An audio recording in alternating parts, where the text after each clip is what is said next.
Dia 75, João 3, 4 e 5. Havia um fariseu chamado Nicodemos, líder religioso entre os judeus. Certa noite veio falar com Jesus e disse: Rabi, todos nós sabemos que Deus enviou o Senhor para nos ensinar. Seus sinais são prova de que Deus está com o Senhor.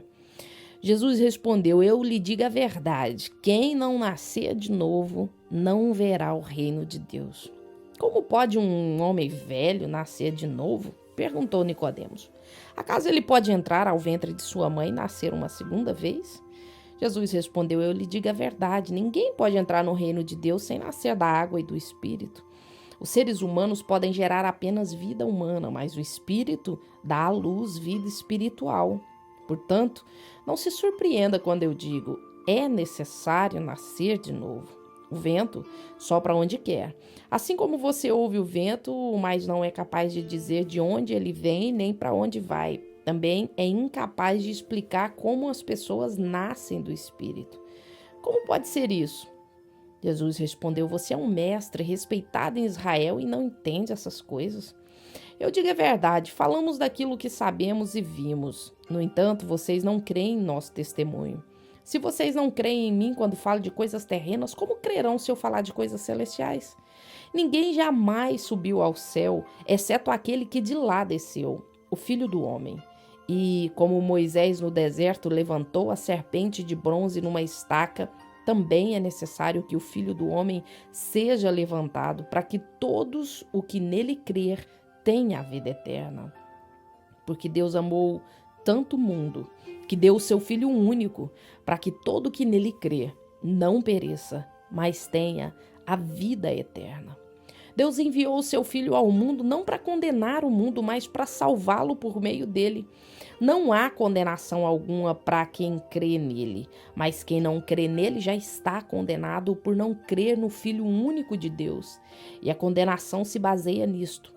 A luz de Deus veio ao mundo, mas as pessoas amaram mais a escuridão que a luz, porque seus atos eram maus. Quem pratica o mal odeia a luz e não se aproxima dela, pois teme que seus pecados sejam expostos. Mas quem pratica a verdade se aproxima da luz, para que outros vejam que ele faz a vontade de Deus. Então Jesus e seus discípulos saíram de Jerusalém e foram à região da Judéia. Jesus passou um tempo ali com eles batizando. Nessa época, João também batizava em Enom, perto de Salim, pois havia ali bastante água e o povo ia até ele para ser batizado. Isso aconteceu antes de João ser preso. Surgiu uma discussão entre os discípulos de João e certo judeu a respeito da purificação cerimonial. Os discípulos de João foram falar com ele e lhe disseram: Rabi, o homem que o Senhor encontrou no outro lado do rio Jordão, aquele de quem o Senhor deu testemunho, também está batizando. Todos vão até ele. João respondeu: Ninguém pode receber coisa alguma a menos que lhe seja concedida do céu. Vocês sabem que eu lhe disse claramente: eu não sou o Cristo. Estou aqui apenas para preparar o caminho para ele. É o noivo que se casa com a noiva. O amigo do noivo simplesmente se alegra de estar ao lado dele e ouvir os seus votos. Portanto, muito me alegro com o destaque dele. Ele deve se tornar cada vez maior e eu cada vez menor. Aquele que veio do alto é superior a todos. Nós somos da terra e falamos de coisas terrenas, mas ele veio do céu e é superior a todos. Ele dá testemunho daquilo que viu e ouviu. Mas como são poucos os que creem no que ele diz? Todo aquele que aceita o seu testemunho confirma que Deus é verdadeiro, pois ele foi enviado por Deus e fala as palavras de Deus, porque Deus lhe dá sem limites o Espírito. O Pai ama o Filho e pôs tudo em suas mãos. E quem crê no Filho de Deus tem a vida eterna. Quem não obedece ao Filho não tem a vida eterna, mas a ira de Deus permanece sobre ele. Jesus sabia que os fariseus tinham ouvido dizer que ele batizava e fazia mais discípulos que João, embora Jesus não os batizasse, sim os seus discípulos. Assim, deixou a Judéia e voltou para Galiléia. No caminho, teve de passar por Samaria. Chegou ao povoado samaritano de Sicar, perto do campo que Jacó tinha dado a seu filho José. O poço de Jacó ficava ali, e Jesus, cansado da longa caminhada, sentou-se junto ao poço por volta do meio-dia. Pouco depois, uma mulher samaritana veio tirar água. E Jesus lhe disse: por favor, me dê um pouco de água para beber. Naquele momento, seus discípulos tinham ido ao povoado comprar comida. A mulher ficou surpresa, pois os judeus se recusavam a ter qualquer contato com os samaritanos. Você é judeu e eu sou uma mulher samaritana, disse ela a Jesus. Como é que me pede água para beber? Jesus respondeu: se ao menos você soubesse que presente Deus tem para você e com quem está falando, você me pediria e eu lhe daria água viva. Mas você não tem corda nem balde e o poço é muito fundo, disse ela. De onde tiraria essa água viva? Além do mais, você se considera mais importante que nosso antepassado Jacó, que nos deu esse poço. Como pode oferecer água melhor que esta que Jacó, seus filhos e seus animais bebiam? Jesus disse: quem bebe dessa água logo terá sede outra vez. Mas quem bebe da água que eu dou nunca mais terá sede.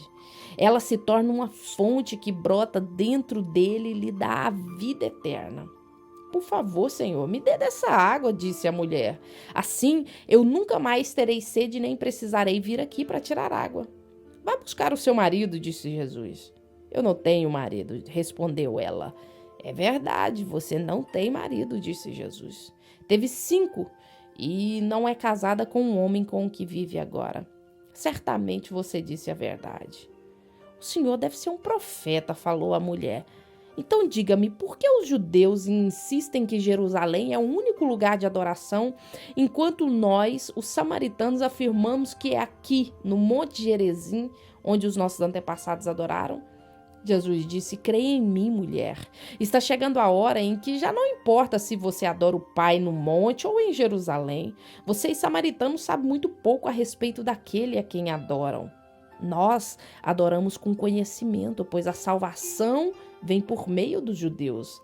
Mas está chegando a hora, e de fato chegou, em que os verdadeiros adoradores adorarão o Pai em espírito e em verdade. O Pai procura pessoas que o adorem desse modo, pois Deus é espírito, e é necessário que seus adoradores o adorem em espírito e em verdade.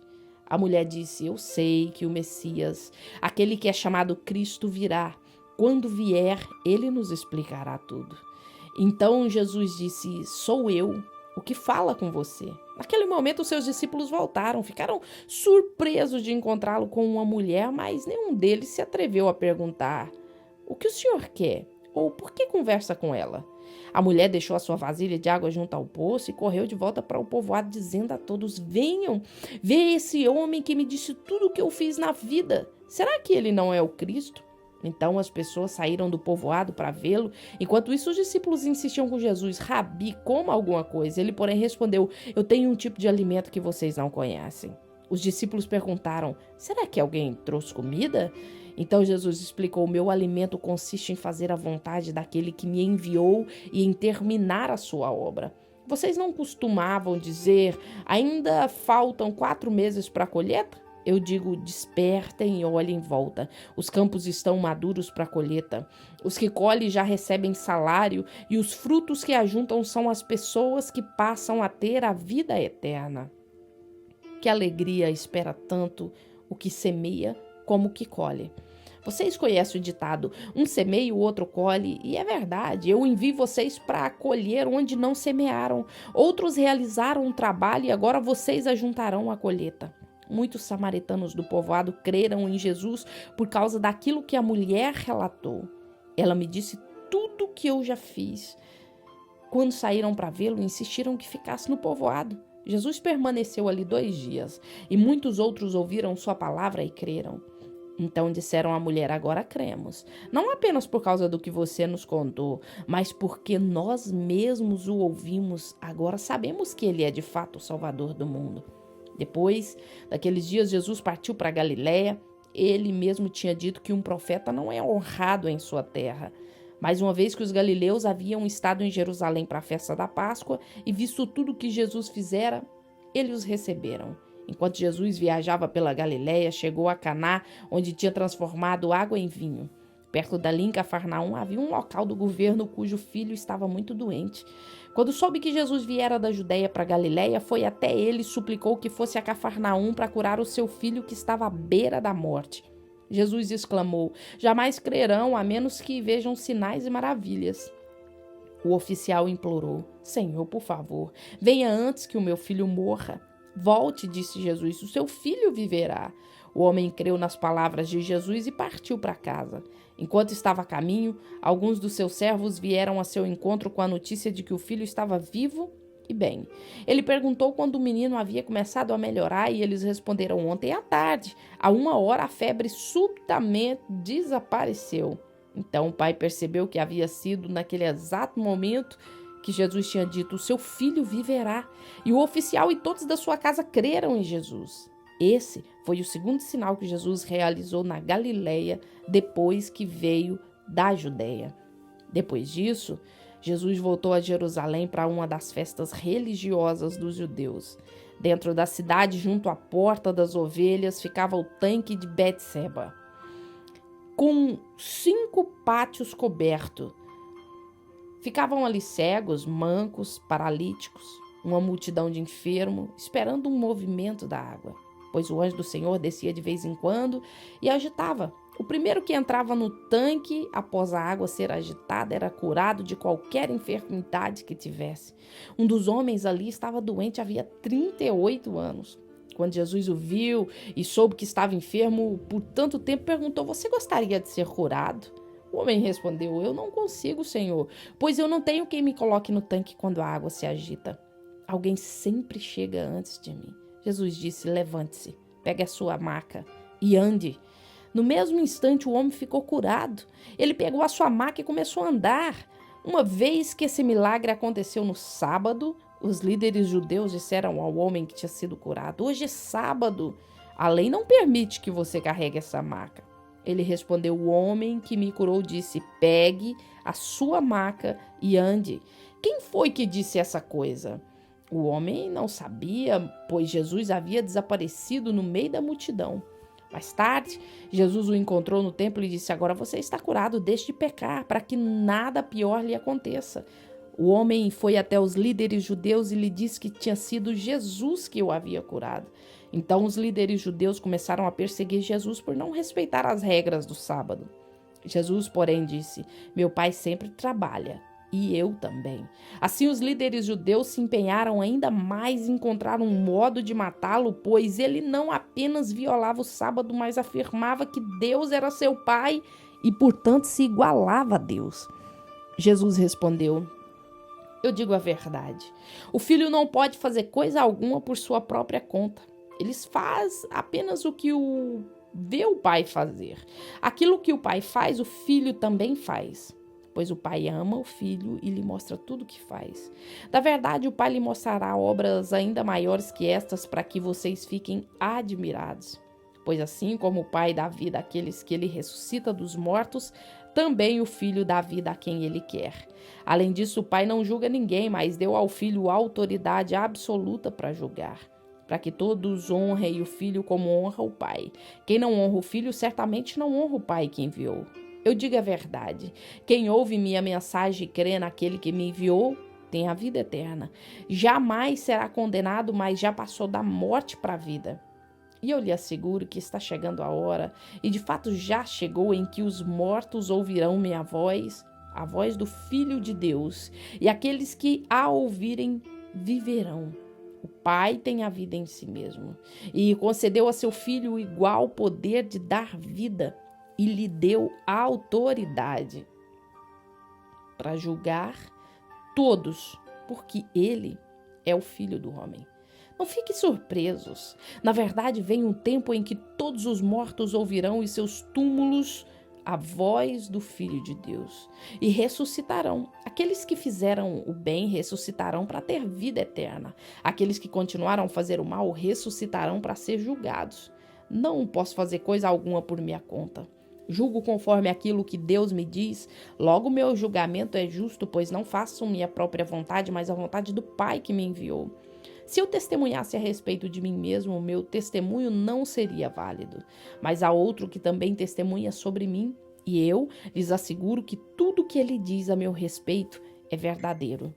Vocês enviaram investigadores para ouvir João, e o testemunho deles sobre mim é verdadeiro. Claro que não tenho necessidade alguma de testemunhas humanas, mas digo essas coisas para que vocês sejam salvos. João era como uma lâmpada que queimava e brilhava. E por algum tempo vocês se empolgaram com a mensagem dele. Mas eu tenho um testemunho maior que o de João. As obras que realizo, o Pai me deu essas obras para concluir e elas provam que ele me enviou. E o Pai que me enviou testemunhou ele próprio a meu respeito. Vocês nunca ouviram sua voz nem o viram pessoalmente. E não tem sua mensagem no coração, pois não creem em mim, aquele que foi enviado por ele. Vocês estudam minuciosamente as Escrituras porque creem que elas lhe dão vida eterna. Mas as Escrituras apontam para mim. E, no entanto, vocês se recusam a vir a mim para receber essa vida. Sua aprovação não vale nada para mim, pois eu sei que o amor a Deus não está em vocês. Eu vim em nome do meu Pai, e vocês me rejeitaram. Se outro vier em seu próprio nome, vocês o receberão. Não é de admirar que não possam crer, pois vocês honram uns aos outros, mas não se importa com a honra que vem do único Deus. Mas não sou eu quem os acusará diante do Pai. Moisés os acusará. Sim, Moisés em que vocês põem sua esperança. Se crescem de fato em Moisés, creriam em mim, pois ele escreveu a meu respeito. Contudo, uma vez que não creem naquilo que ele escreveu, como crerão no que eu digo?